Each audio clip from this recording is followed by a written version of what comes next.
Hello. We are now, I believe, back from spring break. I miss being at school. Hopefully you are doing well. We will be reviewing what we did last time with finding zeros using synthetic division. We'll also be doing something new today. This week we'll be learning stuff new, and then next week we will be reviewing stuff. So if you're a little not confident in what you're doing, don't worry. All of next week will be review. And I'm sorry about all the clicking with my mouse if it's annoying, but here we go. So I would like you to pause and see if you can remember how to solve and find all the zeros, knowing that 1 0 is negative 3. So go ahead and pause and try, and I will go over it.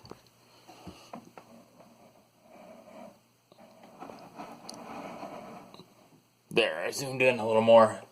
All right, so here we go. I know, let's get a pen here. I know that negative 3 is a 0, so I'm going to put negative 3 in the box. Then I write down the numbers in front of the x's: 1, 10, 33, and 36. I leave a line right here and drop down the 1. And let's get a different color pen. This is my setup. And if I know that negative 3 is a 0, hopefully this last number, my remainder, should be 0. So here we go. Negative 3 times 1 is negative 3. Add 10 minus 3 is 7.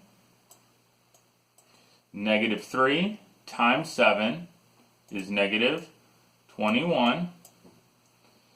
That should be 12. Negative 3 times 12 is negative 36. 36 minus 36 is 0, so this gives me confidence that I probably did it right. So what I have left is x squared plus 7x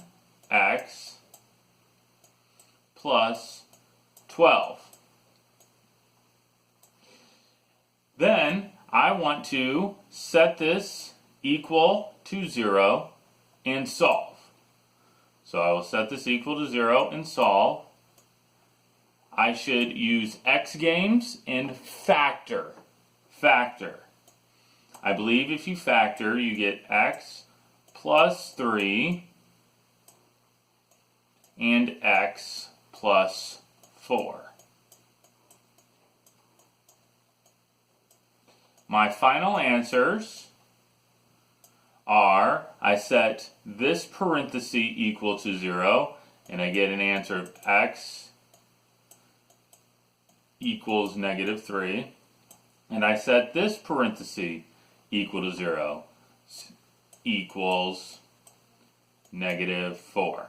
So hopefully that is a review of what you already know. If you know how to do that, that is the bulk of the material that you need to know. But I'm going to add a little bit. So here we go. New problem.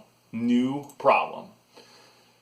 The first step in this type of problem is, if you notice, there are no answers. I don't give you that one of the zeros is 5 or one of the zeros is negative 7. I don't give you any of the answers, so you have to find them out for yourself. So step 1 is writing down all possible answers. All possible answers. So, unfortunately, I'm going to have to use guess and check on these types of problems. But what numbers do I guess and check? Well, it's as simple as P over Q. Mr. Mack, what in the world are you talking about?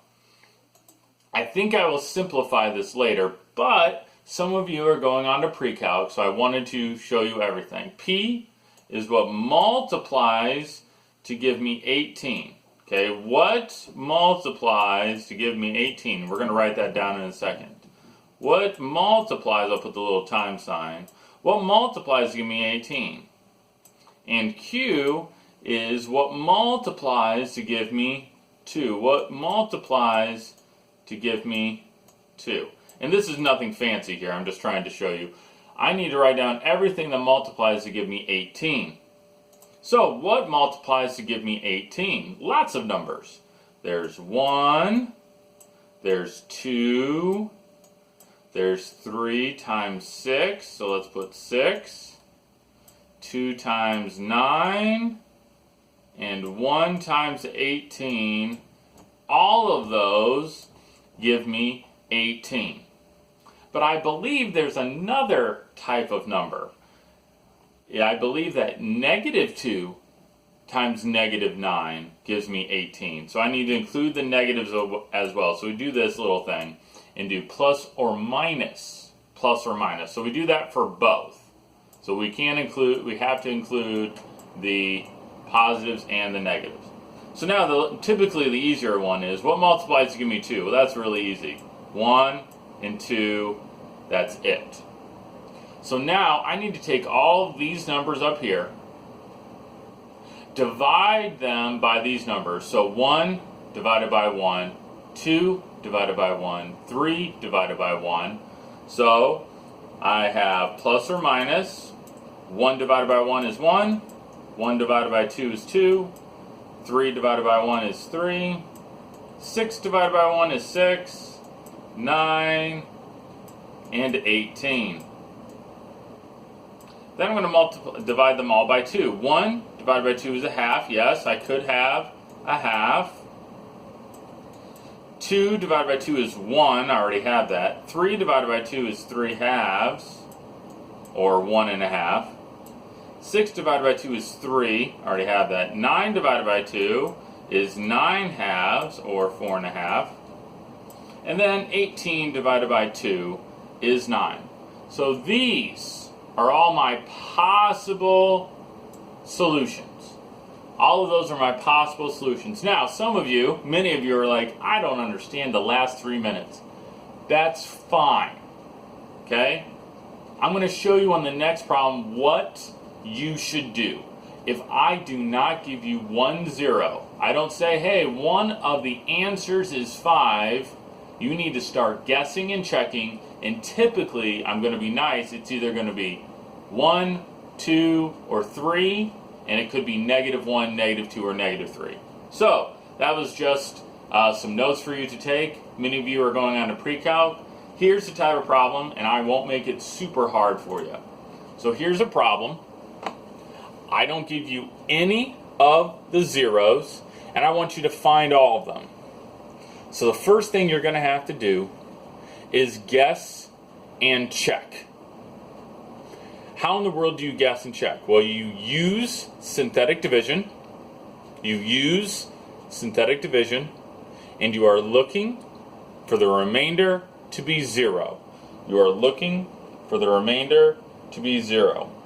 So, this is what I suggest when you have to guess and check. Start with 1. So let's do 1. Let's see if 1 is a 0. So we got 1, 15, 54,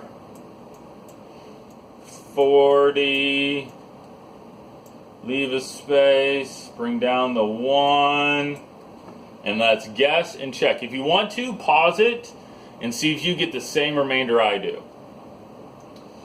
Alright. 1 times 1 is 1, add those is 16. 1 times 16 is 16. Add those, I get 70. 1 times 70 is 70. Add those, I get 110. So the question is 1 a 0? No, the remainder is not 0. The remainder is not 0. So 1 is not a 0. So let's undo this. And let's try another one. Let's try -1. Again, I will make it either 1, -1, 2, -2, maybe 3, -3. -1 times 1 is -1. Add those and I get 14. Negative 1 times 14 is negative 14. Add those, you get 40. Negative 1 times 40 is negative 40. And 40 minus 40 is 0. Negative 1 is a 0. Woo! Alright, from here is what you already know. We got x squared plus 14x plus 40. Set that equal to 0, and we can find our other zeros. So, let's see, I would factor this using X Games.